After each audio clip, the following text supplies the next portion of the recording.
All right, darlings. Happy Tuesday. How was your weekend? It was a long weekend, but a very long weekend. Isn't that fabulous? We had an extra day, and that was courtesy of Labor Day. Hopefully, you guys had taken the day off from laboring about in the house, doing chores, things like that, enjoying your time by yourself or with your loved ones. I mean, hey, you choose however you wanted to spend that long weekend. And if it's curled up next to with a book on your lap or in your hand, with your darling pet next to you, hey, handle it. Anyway, so while we are there, as you can see, Love is Blind after the altar, the credit to this poster is not mine. The creator of this poster reserves the credit to it. I don't own it at all, okay? Anyway, so, darlings, I was like browsing through Netflix, and then I got, wait, is that real? Like Love is Blind? A new episodes? I'm like, wait, did Love is Blind season 5 already start? I didn't know about it. And then I'm like, you know what? Let's just check it. Let's just check it, right? Let's just see what we got going on. So I scroll down season 4, and I'm like, oh my lord, there are new episodes. And without further ado, let's dive right on into those episodes. Okay, so hey, I will add at least this one, the altered after the altar episodes, not at all as boring as it was for the Ultimatum season 2. I mean, enough said. Anyway, let's get to the recap. Of course, we're gonna start with our golden couple, Brett and Tiffany. Who else? Of season 4. They are so cute. With Tiffany's We the Browns. Aww, they're so love struck. Gotta love those two.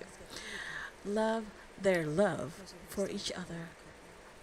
They are just fabulous people, and their journey has been motivational for all who've watched the show and the post-show.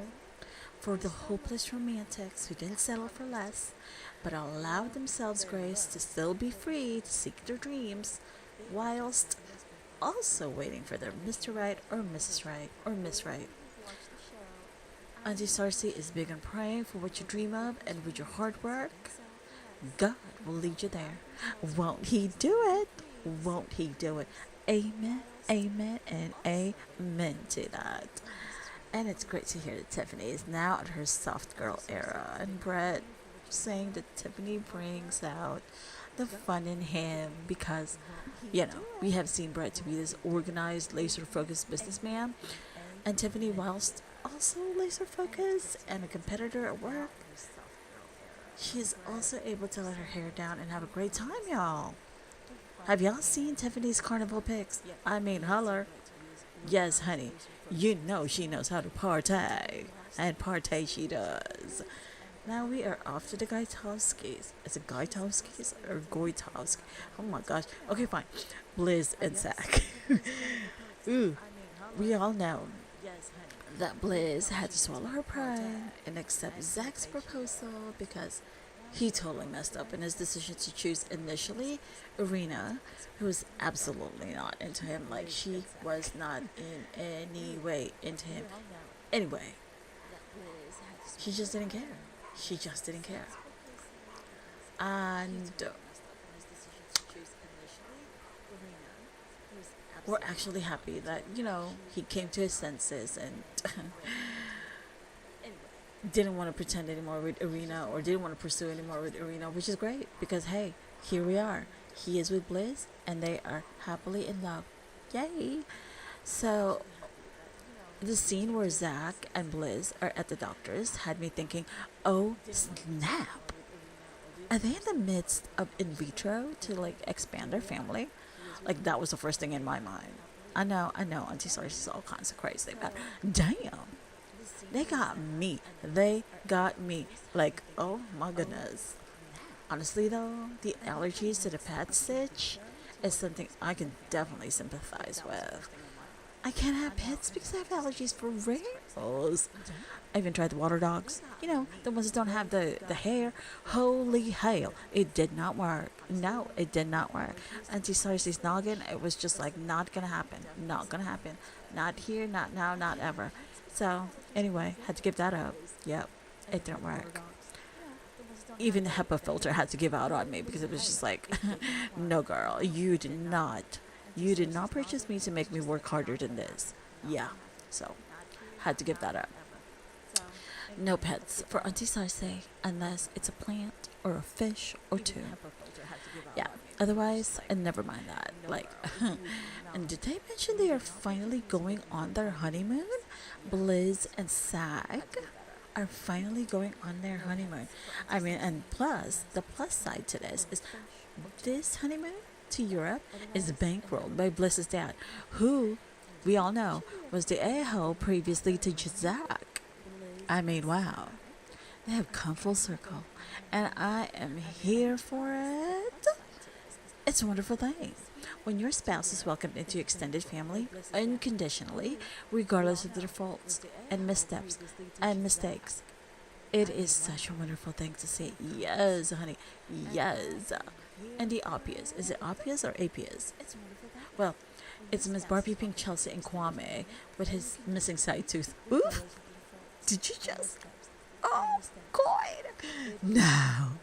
Auntie Sarsci, you are out of control, girl. Not the missing side tooth. I can't.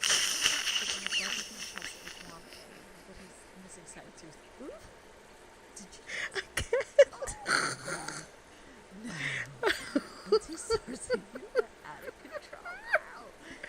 Okay. Let me just. All right. I cracked myself up. I'm sorry. Oh, my Lord. Okay. Get it together, girl. Get it together. Oh, my Lord. Okay. Let me be nicer. Super happy to see them. Still holding it down. Still strong together in their love for each other. And again, that's a wonderful thing. I got a little pinched when Chelsea said that she's sad about the inability to travel with Kwame. Kwame or Kwame? Ah, dang it. Due to her job as a speech therapist, which likely prevents her from just dropping offline and traveling with her husband, who, prior to getting engaged to her and, marrying her, had been traveling extensively because, obviously he was single and he appreciated having had the ability to do that. And the job that he has allowed for that as well. But unfortunately, it's the opposite for Chelsea. So I'm sure that's difficult for Kwame, having to keep Chelsea's traditional job in mind, as demanding as it is, and leaving little room for scheduled changes. I get it. Auntie Sarsci is also in healthcare too, and it's it's a bit much most times. It's fulfilling and overwhelming, all in the same breath. So, I mean, there's always going to be industries that would not allow for very much room, right, in your schedule as far as work is concerned. So, I mean, sometimes something has to give. It's like you pursued your dream job whilst also leaving your wants and some of your dreams, leaving those aside while you pursue your dream job. So it's a very interesting dynamic.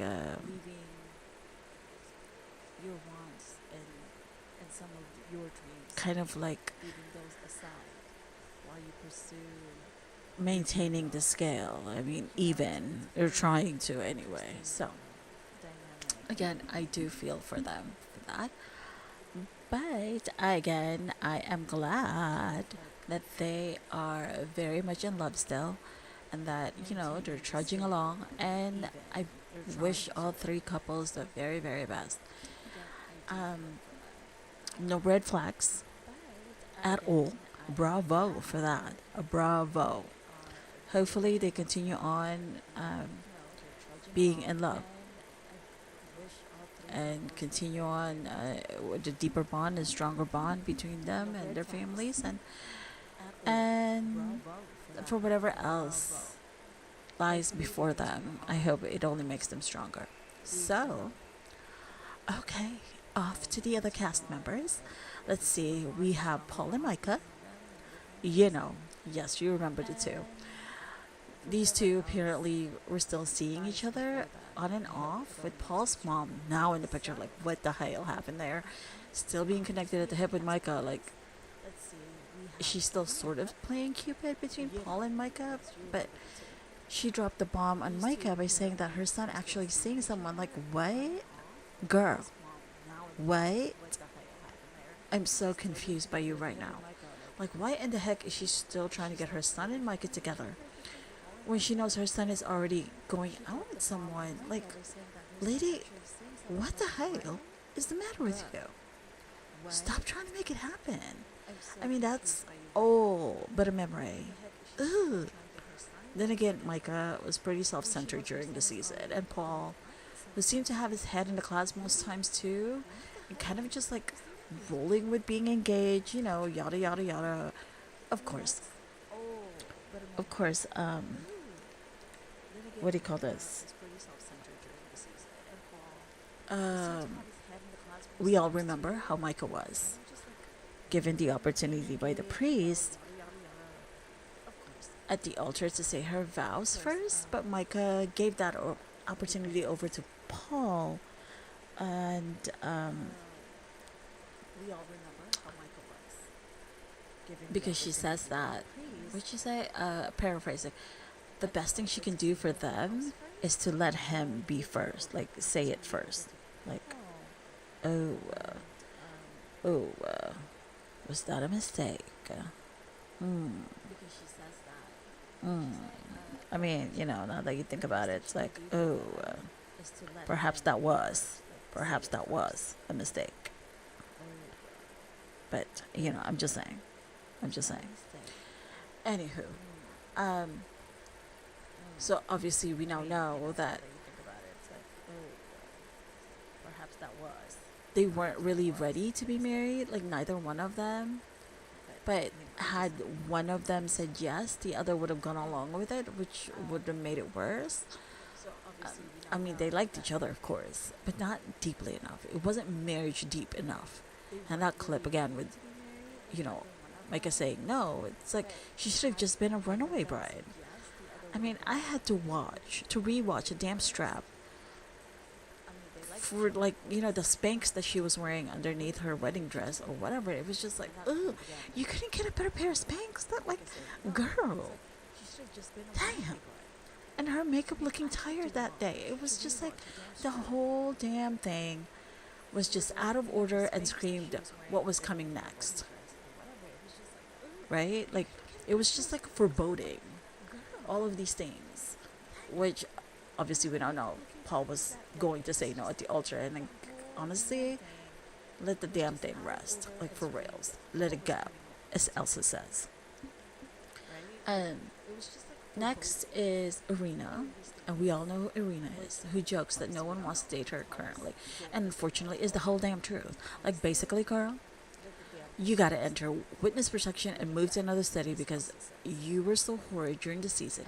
And to a lot of people who watched that, saw that you really were horrid and absolutely not at all being friendly or like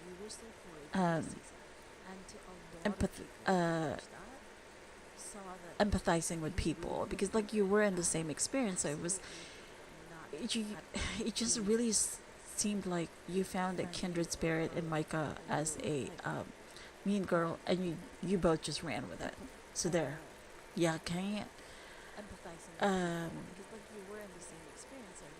complain about nobody wanting to date you, because girl, I get, you just need to rewatch how you were, okay? just, yeah, the answers are there. I mean, so immature, absolutely uncool. And then, why in the hell was Shelby? I mean, Shelby, same for her. It's one thing to be protective and honest, but her approach was belittling and condescending.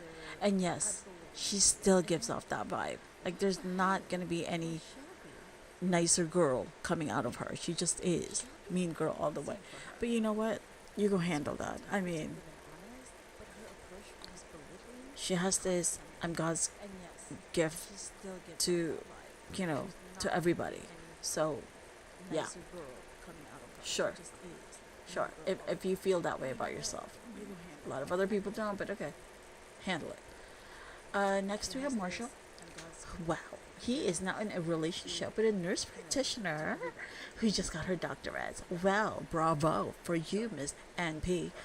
I am so happy for him and her. I hope he treats her like a queen, as he should. He does glow when he's speaking about her, so I'm very, very happy about that. And I'm happy to see that he's happy. Although he does strike me as one who likes to romanticize versions, right, of things, because he's a hopeless romantic who will probably romanticize a leaf. If he could. I mean, he probably, if Shakespeare was still alive, he would give Shakespeare a run for his money. That's how much he romanticizes things. Yes. I mean, y'all know what I mean.